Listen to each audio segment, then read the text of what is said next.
Good afternoon. I'm Ray Abasari from Einstein, Philadelphia. I'm here with Dr. Califf with the FDA.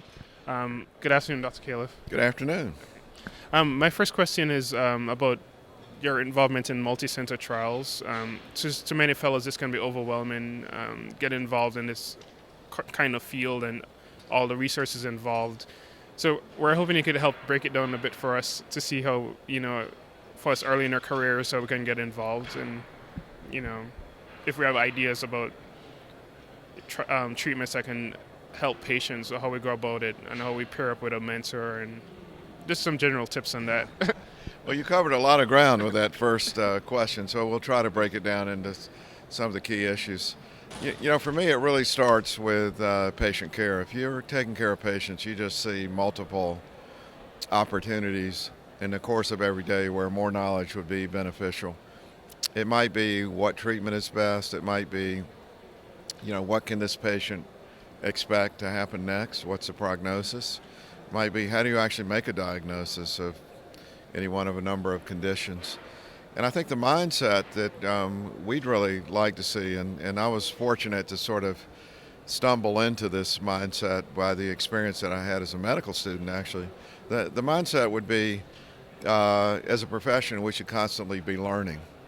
So I wouldn't even start thinking about multi-center clinical trials per se. I'd start out with what can I contribute to learning so that our profession can deliver better care and help people come out better with the diseases they have or to stay healthy. Now, once you have that mindset, there are so many different ways you can participate. And, when I came along in the 1970s, computers weren't used in medicine at all. In fact, I was just lucky to be at a place where some of the early computerized databases were created. And so I got to see it firsthand, sort of. I know it's hard for young people to even imagine, but imagine everything was in paper. Oh, well, You couldn't aggregate anything without sort of extracting it from paper, and then you would run computer programs by pressing the button when you wrote the program and then come back the next day. the next day. But I saw, in some of the advanced stages, the difference that it made, which you now take for granted. So even in clinical practice, just by doing things like participating in the registries that the American College runs, you can contribute to knowledge in many ways. Then I would think about, rather than, having the great idea that everyone just takes up, I think the way to get started is participating in clinical trials by being an investigator. It's a marathon, not a sprint. And particularly in clinical research, there may be areas of basic research of computational science where the very young person who has insights that other people don't have, actually, they talk about Nobel Prize winners typically are quite young when they make their key discoveries. Clinical research is much more of a team sport. And so I think the real value in clinical research is learning how to become a member of the team and contributing. And then as you have insights, you'll have the credibility that your ideas will be listened to. Another way of saying it, in basketball teams, if you're a ball hog, you're not a popular player, no one will pass you the ball.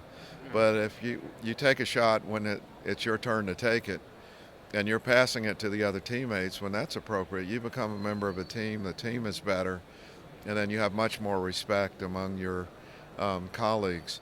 There's no question that we all need mentors, and my view is you need multiple mentors.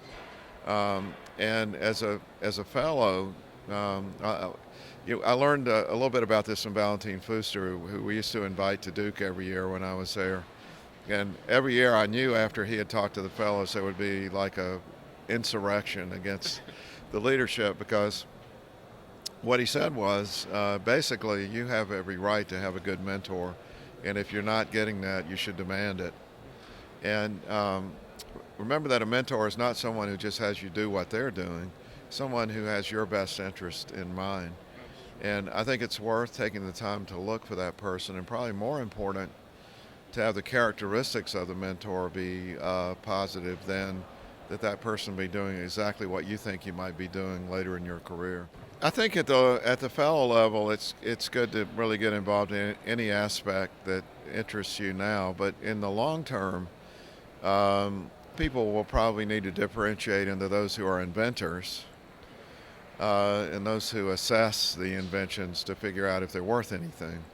Because we want inventors to be excited about what they're doing, to have the courage to go against the grain and push their invention. But a key role at the FDA is to say at the end of the day is this, do the benefits outweigh the risks? And the person who did the invention and it raised the money, let's say to start a company, is not the right person to make that decision. And then the profession itself has a sort of a really interesting role to play across the board, which is in order to know if an invention is worth it, you have to do the clinical trials. And I think professional societies and practitioners have a major role in contributing to that knowledge base, and ultimately through FDA panels or at national meetings to come to a determination, is this device worth it? Because remember that most things that are invented with all good intention and brilliance that goes into it, most things that are invented end up not really contributing much. The ones that do, it's, I've had the good fortune of being very good friends with the person who invented the first coronary stent, Richard Schatz. John Simpson, who invented the first steerable guide wire, was a fellow when I was a medical student. Oh, wow. That's amazing. And of course, a lot of the recent bioabsorbable stents, the technology for that was invented by people that I know quite well. Oh, that's great. So I love inventors, but everyone has a role, and it's important to figure out where you best fit. So for more videos like this, please go to youtube.com/fitsonthego.